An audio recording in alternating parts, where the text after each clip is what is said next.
Hey guys, what's up? Welcome back to another Planty video. My name is Shannon and this is Planted 386. If this is your first time, thank you so much for stopping by. I appreciate you giving my small channel a chance. Anytime someone new stops by, I'm always so appreciative. I understand there is a plethora of planty content out on the internet for you to enjoy. And if you are returning, thank you so much for being here in the Planty Corner week after week. I appreciate you. I'm so grateful to this little community that we are building here on this platform. And yeah, I'm really excited to get into today's video. I'm sure you have read the title by now, and it's going to be an exciting one. If you've been around, you know I am an avid lover of Anthuriums. I love them so much, and it's probably my favorite genus of all of them. So yeah, I am excited to give you some tips and tricks on how to care for Anthurium. If you are interested in maybe delving into the genus, but you're like me, I remember being so nervous about Anthurium in the beginning because they are just, I don't know, there's something about them. They're so striking, they're so beautiful. They look like they're going to be such a challenge to grow, and I've learned so much in the time that I have had just caring for them. So yeah, I'm excited to share those tips and tricks with you, and yeah, without further ado, let's get into it. Okay, so I have compiled 10 tips that I think will help you on your journey to caring for Anthurium. And the first tip that I have for you is to recreate their natural habitat to the best of your ability. So let's get into their native habitat a little bit. They are native to South America and the Caribbean. There is over 1,000 species of Anthurium that have been documented so far. And they're just tropical to the core, like they are native to the rainforest. So when you think of an environment such as the rainforest, it's very humid. They are epiphytes, so often you can find them hanging from trees. Epiphytic means it's basically a plant that forms on another plant without harming the host plant. And then there are some that are terrestrial, which basically means ground loving or earth loving, and they like to basically trail on the rainforest floor. So that being said, they're going to do the best in a humid environment. And so for me, and keep in mind, everybody's growing conditions are different, but for me, I am lucky. I do live in Florida, so it's pretty humid here year round. The lowest that my ambient humidity has gotten is 50%.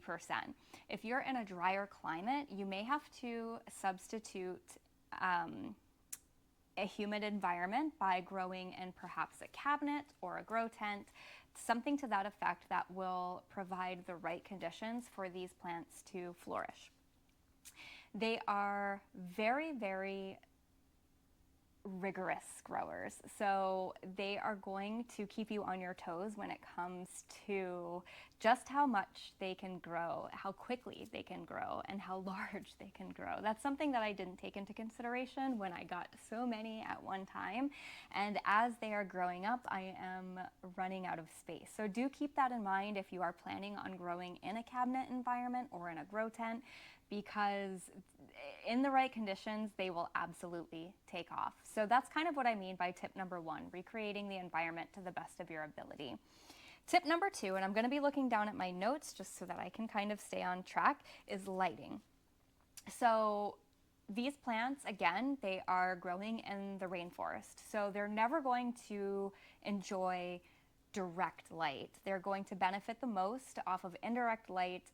Personally, I don't have a ton of light that comes in naturally in the house. We do have several windows, but they're not super productive. So I have supplemented my lighting in the planty corner with Barina lighting.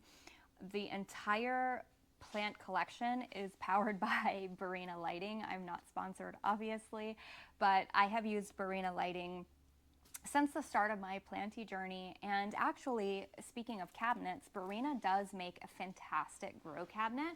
Before I got my Millsbow Tall, I was using a Barina grow cabinet, and what's beautiful about that is they come with everything. So the cabinet's going to come with all the parts, the pieces, and the lighting that you're going to need in order to set it up and to use it. With the IKEA cabinets, everything is sort of piecemeal. You'll have to get fans, you'll have to buy the lighting, and all of that is separate. The one thing that I love about Barina lighting is the ease of use and how easy it is to set everything up. They also come with all of the parts and pieces any way that you could possibly think of in terms of setting them up or how you want to utilize them. It's going to come with all of those parts. And there's also many different variations of Barina bars. So in this cabinet here behind me, I have Barina T10s, which are very, very intense. It's kind of a less is more sort of thing. I only have 2 bars in this cabinet. And they also have my personal favorite, which is the Barina T5s. They are magnetic, which is awesome if you're going to be growing on magnetic shelves or you're going to be using an IKEA cabinet. Because they're magnetic, you really don't need anything to fasten. It just sort of clicks into place and you're good to go.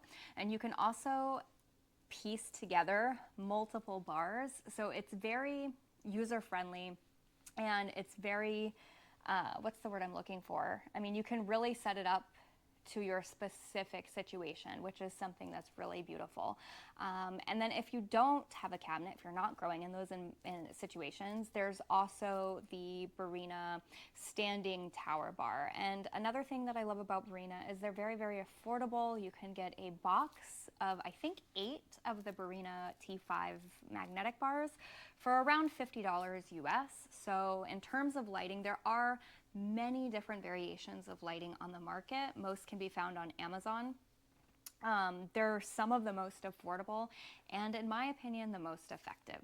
So lighting is going to be key in order to see them grow big and beautiful. Another thing about supplementing your lighting is it kind of takes out the guesswork if the plant's getting enough light or it's going to get too much light, because grow lights are really designed for growing plants. So I've never had an issue where my Barina bars have been too intense. The worst that's ever happened is sometimes the plants will show just signs of bleaching, but that's really not that big a deal in the grand scheme of things. It can always be corrected by reducing the amount of light that you have going on in your cabinet or environment, or just moving the plant further away from the light. Okay, another super important, so tip number 3, factor in growing anthuriums well is the substrate that you choose to put them in. I personally have tried multiple different substrates and different ways to grow anthuriums. I've done drainage, I've done no drainage, I've done pond, I've done several different soil substrates, and I feel like at this stage of the game I've really found my perfect substrate, and that's basically ProMix HP soil, which you can find on Amazon. I believe for the big bag, it's going to run you around $35 to $40 US. That might seem like a lot of money for soil, but I promise you, it really takes the guesswork out of it. I've used cheaper soils in the past, and I've even used Fox Farm soils, and to be honest, you guys, it was a nightmare with the fungus gnats. Less of a fungus gnat issue with the Fox Farm soils, but I've never had an issue with HP ProMix. I continuously rebuy it because it's just really foolproof. They put a generous amount of perlite also in the mix, so the soil is perfectly airy. It holds moisture in the best way, but not to a point where it's choking out the roots and starving them of oxygen. And so basically when I'm mixing my soil, I just use a bin like this, pretty simplistic, and I kind of want to pull out a little bit for you. But you can see the soil is dry and it's pretty fluffy. I hope you guys can kind of get an idea. I never mix with tree fern or any of these other amendments, but you can. If you're not using HP ProMix soil, you may want to think about other amendments. I've tried other amendments, but to be honest with you, it's very costly when you're looking into tree fern, when you're looking into coco coir, when you're looking into buying perlite and all these things to add in. It's really not necessary if you have a good soil to begin with, at least in my opinion. So when it comes to mixing my substrate, I basically use HP Pro Mix as is.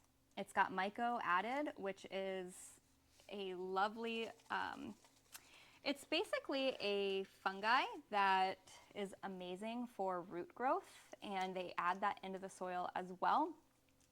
But you can see how easily and fluffy this moves about in the cup. It's not dense, it doesn't stick together, and I find that it takes about a week for this to drain.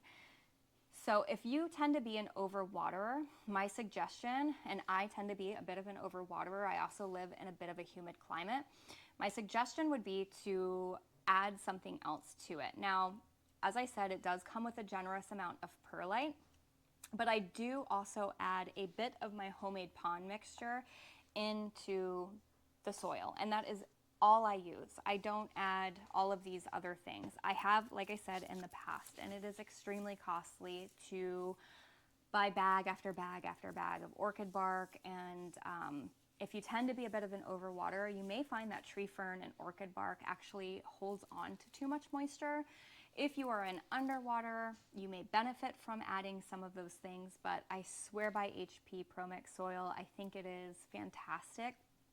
But it is really, really important that you choose the right substrate. It may take a little bit of trial and error. You may have to make a batch up and just kind of test it out, see how quickly or slowly it dries out over the course of a week, depending on how often you water. Personally, I like to water only once a week. So I try to amend my soil to last that week time frame without becoming bone dry. And yeah, that's pretty much all I add to the soil. When I am repotting, I will add a bit more of this great white. This is myco. And so I'll just top it, I'll just pinch a little. You can see I've got repots where I show this, but I'll just add a little bit to the top of the pot and water it in, and it does amazing things for root growth.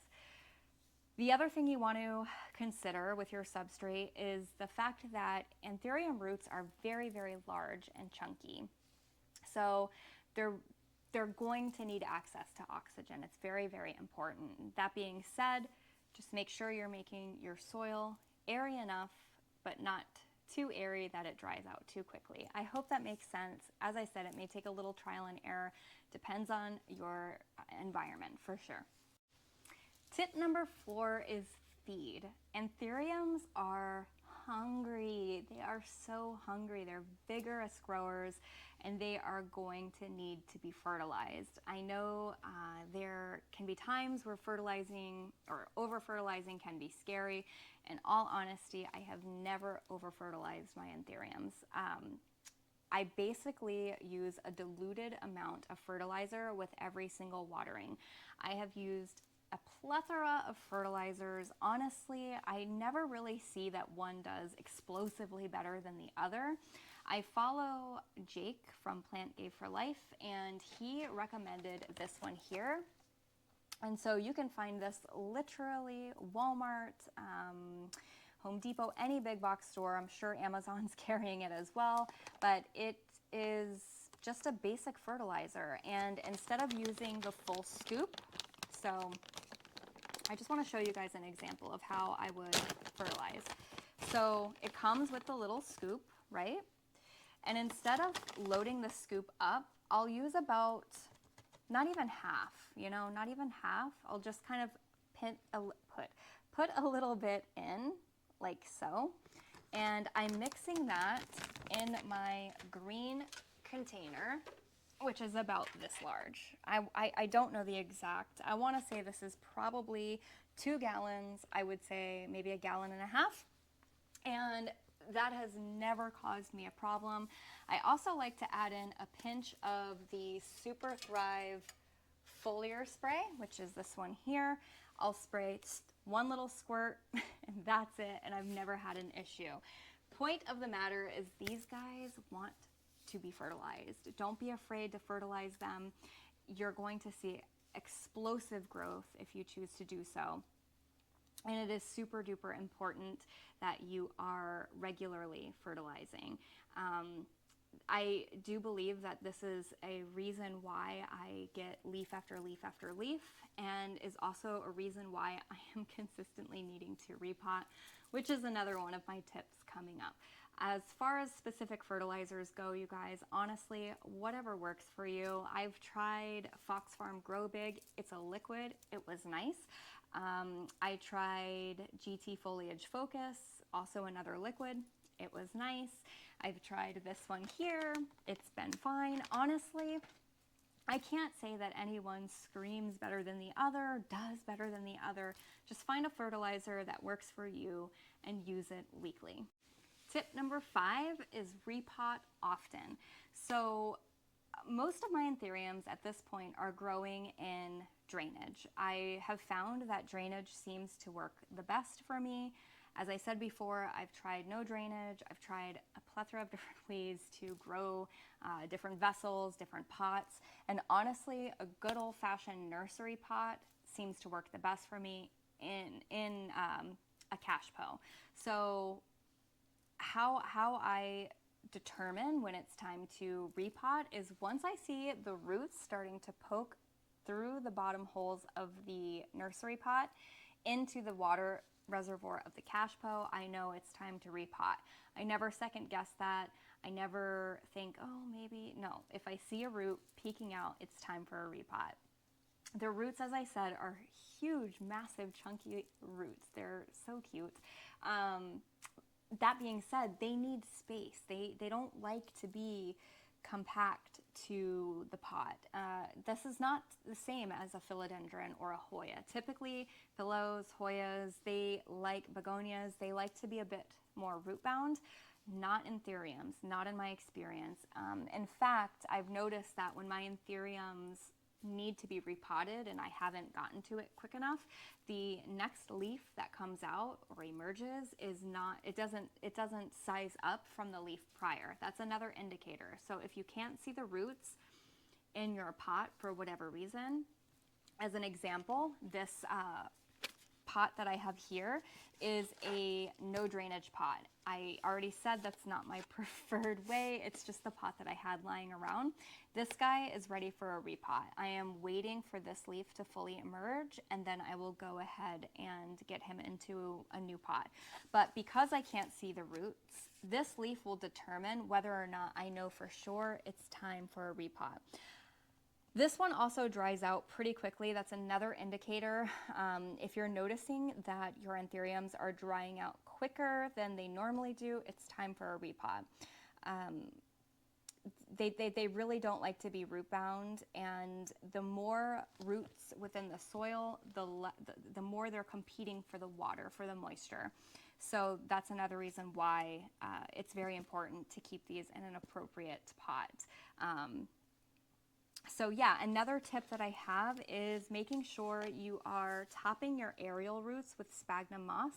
That is going to benefit you in ways you may not have thought, but by keeping your aerials in moss, it's giving those aerials something to grow into, and that way, if you decide you want to propagate, you already have some nice established roots to work with. And it also helps with browning of the leaves. The reason that this leaf is looking like it is because it was leaning up against the shelf unit. They also don't really, the leaves don't really like to touch other things. I try to leave enough space, but sometimes with as many as I have and as quickly as they're growing and how large they're getting, and that's not always possible. So I'll wind up just cutting this leaf off once this one is fully emerged, and this is what we'll work with. But I would bet that this leaf that's about to emerge is not going to size up larger than this leaf, because I'm pretty certain that this is due for a repot. The longer you spend around anthuriums, the more you'll get to know them and the more you'll be able to understand their needs. The sphagnum moss sort of ties me into my next tip, and that is watering. How often should you water them? To be honest, These guys, like I said, they're thirsty, you guys. You can water them. Don't be afraid to. Never let them dry out completely. I will say that. It's hard to say to someone exactly when you should water because everyone's conditions vary so greatly.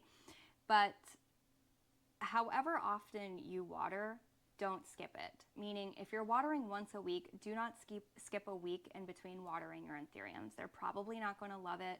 Will it totally shrivel up and wither away? No, but you will definitely see signs in the leaves that you missed the watering. There's plenty of plants in my collection that can go an extra week without watering. Anthuriums aren't one of them. If I'm feeling sort of lazy that week, my anthuriums are never ones that I skip. So do keep that in mind if you are thinking about growing these plants. You may have to consider their watering needs and the fact that they are native to the rainforest. They do not like to dry out. The winter months, you may also see some signs in the leaves of just the drier air. They don't love it. So the moss comes in handy, especially if you're an underwater, but even for me, who tends to be a bit of an overwaterer. The moss comes in handy on the top of the soil because it's an added layer of protection, an added layer of moisture to those roots down below. So there's really there's nothing bad. There's nothing bad that could come out of putting moss on the top of your pot. It's crucial. I think you will see amazing results if you're not doing that now and you choose to do that in the future. You will see amazing results in the way that your leaves not only hang on, you won't lose as many leaves, but just how vigorous the plant will grow from that point on and how quickly. My next tip number 7, is start small. I know it's so easy to see the big, beautiful anthurium at the store and want to purchase that one versus something smaller. But in this case, I highly recommend you to pick the seedling, start out small. It's so much easier to acclimate a small plantlet to your conditions than it is to acclimate a large, mature plant. And in fact, I have an example for you. I went to EFG today, which is a local grower. Unfortunately, they don't sell online, but I did put up a little clip on TikTok. If you're not following me on TikTok, I am Planted386 on TikTok, and I do show a little clip of EFG because I talk about them often in my videos, and unfortunately, unless you're local, it's just not a place that you'll be able to check out, and it's sad because it's such an amazing place. The way that they have it set up, it's really a vibe. But they had some new anthurium seedlings in, and I decided to pick up a couple. So the first one I have is Anthurium Michelle crossed with crystallinum. I paid $25 for this little one. And another great thing about seedlings is oftentimes they are less expensive than the full mature plant. And yeah, I am excited to watch this little guy grow. If I notice that it's having any issues with acclimation, I can always, of course, I'm going to start it off in my cabinet. I typically start all of my anthuriums in my cabinet. And if I notice any issues, I can always use a cloche, something like that. It's a little bit dirty, don't mind that. But I can always pop the cloche over top of it and see how it does. I've never ever had an issue with my anthuriums taking off under 100% humidity in my cabinet under a cloche. So really, it's, in my opinion, the best way to get started. Also, you learn so much about them by growing them from small little babies. Now, if you're a little afraid of something this small, then you could jump up to something a little bit larger. I would say this is a plantlet. And so I paid $10 for this guy. This is Anthurium crystallinum crossed long darkleaf cross crystallinum. So I really loved the features that this emergent is putting out. It's got a nice narrow leaf. I don't really have anything like that outside of my Pappy in my collection, so I'm excited to watch this grow. Another interesting thing about anthuriums is oftentimes as babies, it is difficult to see what they will look like or to know what they're going to look like as a mature plant, especially a hybrid.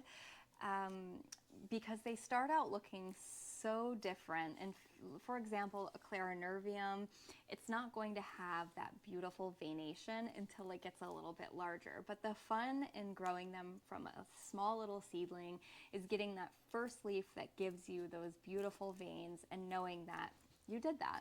So yeah, I think this is going to have some interesting characteristics, and I'm really excited about that. There's just something about growing them from a small little plant. Also, you guys, these grow at, like I said, if you're growing them in the conditions that they favor, they become massive, and it really doesn't take that long to do so. You can see behind me, perhaps I have all of these Anthuriums here, and it will be just a matter of time before I can't fit them in here anymore. I've actually wondered, what am I going to do with my cabinets once none of my Anthuriums fit in there anymore? I am trying to figure out what I'm going to do with some of my large Anthuriums growing in ambient. Some of them are going to go outside in my pergola throughout the summer months until it gets cold again, and I will bring them in. But they grow to be absolutely massive. So do take that into consideration when it comes to growing them, how many you're going to decide to grow, because they size up really quickly in favorable conditions. Yeah, start small.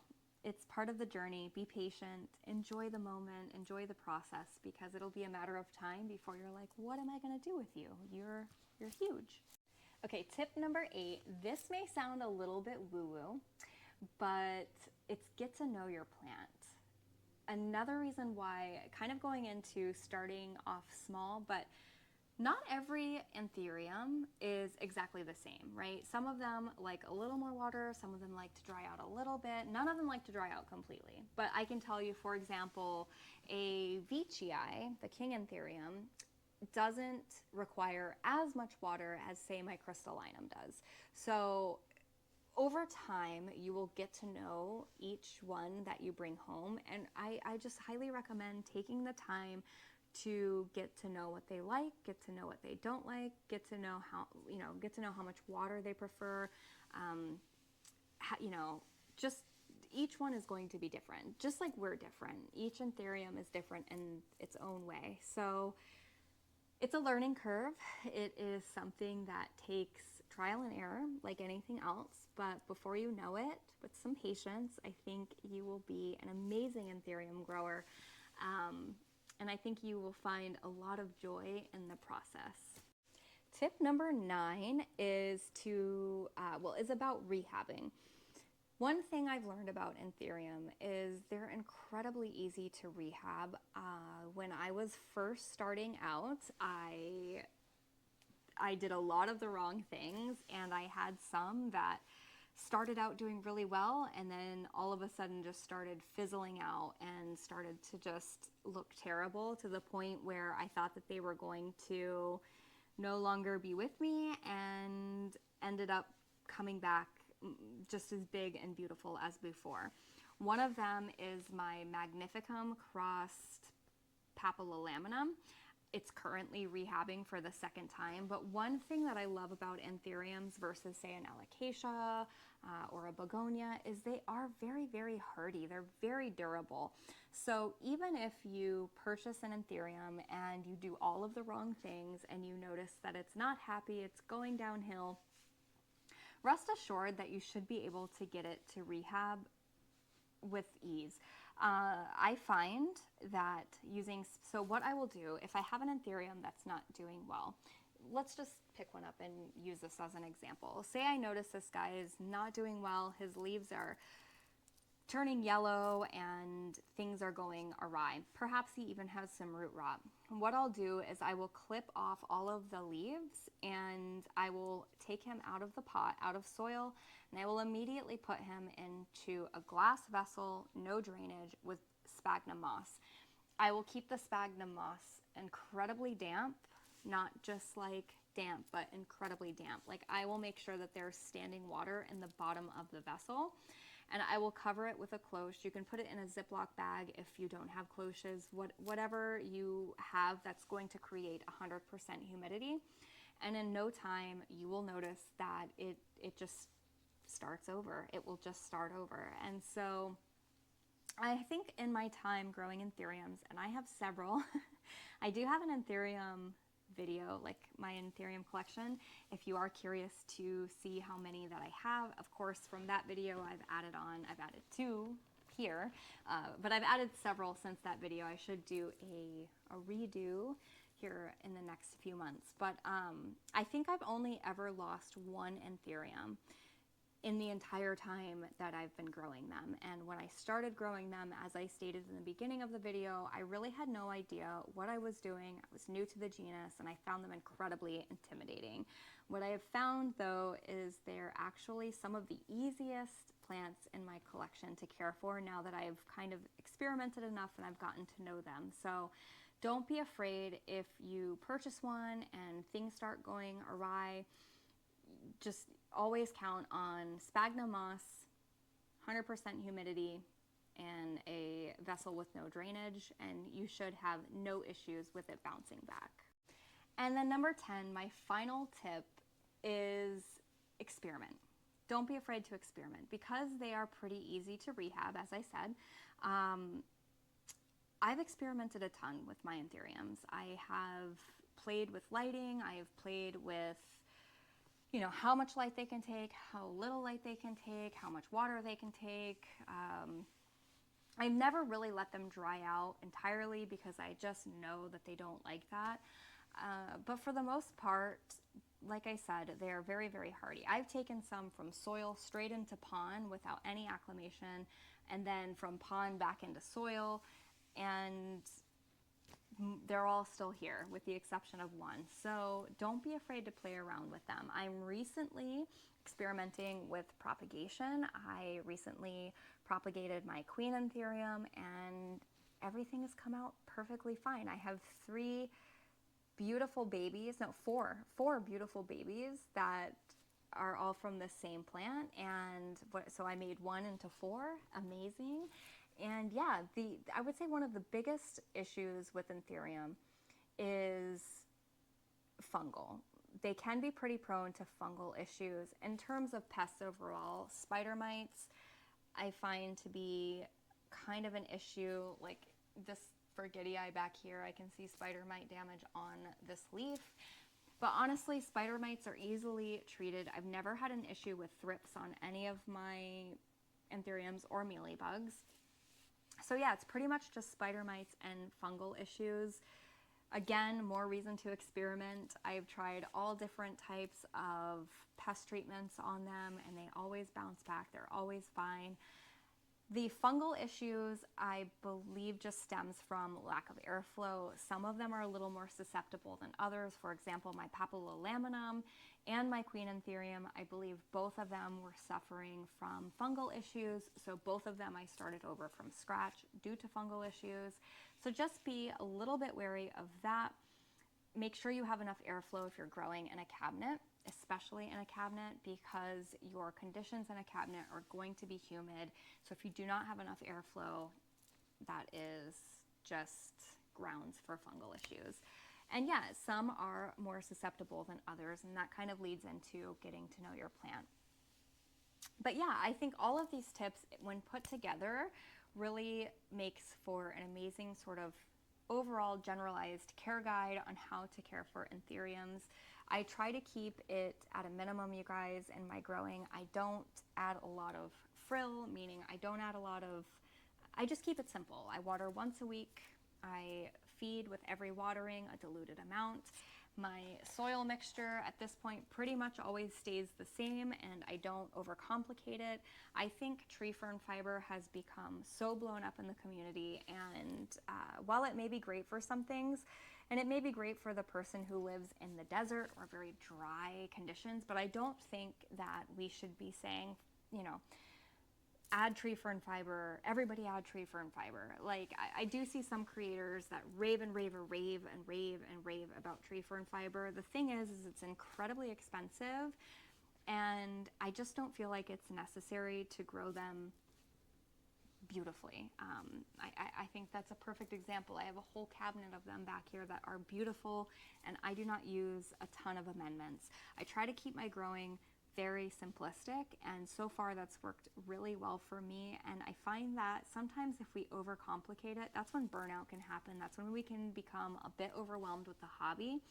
And it's also incredibly costly. And in today's day and age and the society that we're in, you know, there's not a ton of extra money floating around. So if we can avoid adding a bunch of things that aren't necessary to grow something beautiful, I think that is an important thing to you know, to acknowledge. And so yeah, that's pretty much it for today's video, guys. I guess this is a bit of a short one. I do want to show you a few of my anthuriums as of recently, just so you know I can back up my tips, and then yeah, we'll get off for this week. We'll start with this gorgeous girl here. This is my Anthurium luxurians, and as you can see, she is beautiful. Beautiful, beautiful, beautiful. I started out, you can see this leaf here, perhaps this one, pretty small, right? So I started out, this one wasn't much larger. Actually, it might have been around this same size as this little guy that I picked up today. And that was back in May of last year. So just from May to now, look how much this is sized up. It's already in caterpillar, which means it's no longer growing from the prior leaf. It's just about to give me a new leaf. It has produced its first flower, which is exciting. And so yeah, this is Anthurium luxurians. This is a favorite in the Anthurium community for obvious reasons. It's absolutely stunning. The texture, how dark the leaves are, it's just kind of unique in its own way. And the bigger these get, the more beautiful they are. I mentioned my Zara earlier, so I figured I would go ahead and show you her. When I got her, she was actually smaller than the one that I got today. So yeah, this has been since October or November of 2023. So yeah, they grow really quickly, super beautiful. This leaf is on its way out.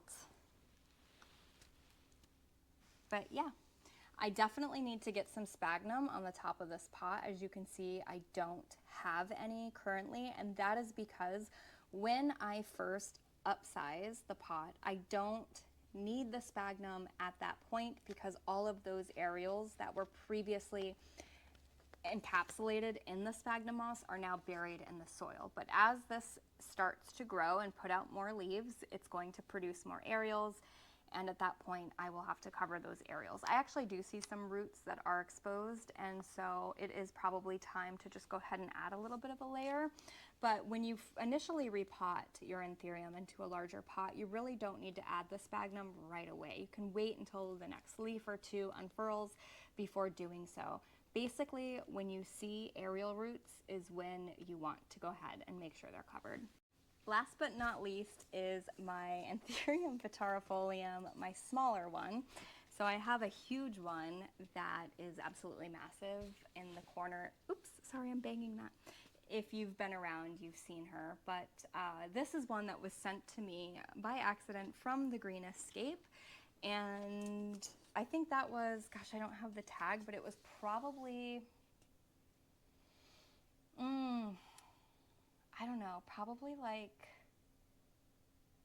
maybe August or so, maybe September of last year.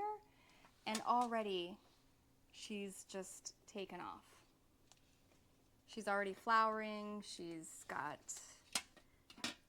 a ton of growth points. I could definitely propagate her at any time. But yeah, that's how quickly they grow, you guys. So in the right conditions, these guys are absolutely incredible, fun, amazing plants to grow. This is her newest leaf. It's not fully hardened off yet, but we're almost there. I love the trailing Anthuriums just as much as I loved the big, beautiful heart leaf ones. I think they're just so cool. There's so many amazing things about Anthuriums that I could go on and on about, from the way that their leaves emerge from being this tiny little leaf, and then it explodes over the course of a week, to their growth pattern, to how beautiful they are. There's so many things that I could say, and I hope that if you've been thinking about growing anthuriums, but maybe you've been a little leery, I hope that these tips help you. Please don't be afraid to grow them. I avoided them for months into my planty journey because I was just so terrified of them. I promise you, it's going to bring you nothing but joy, and before you know it, you're probably going to be hooked on them just like every other anthurium lover out there. But yeah, guys, that's all I have for today. I hope you enjoyed this video. Thank you so much for being here. I am looking into doing my Q&A within the next couple of videos, so stay tuned. I will have a post asking you to ask me questions. You can ask me questions even in this video if you want, down below in the comments. I always look forward to chatting with you guys. So yeah, don't be afraid to ask me a question either about anthuriums or ask me a question maybe that you would want me to answer in a Q&A. But stay tuned for that. I'm really excited and looking forward to that video. I said that once we hit 1,000 subscribers, we would do it. So we're there. Anyways, thanks for being here. I'll see you in the next one next week. Bye, guys.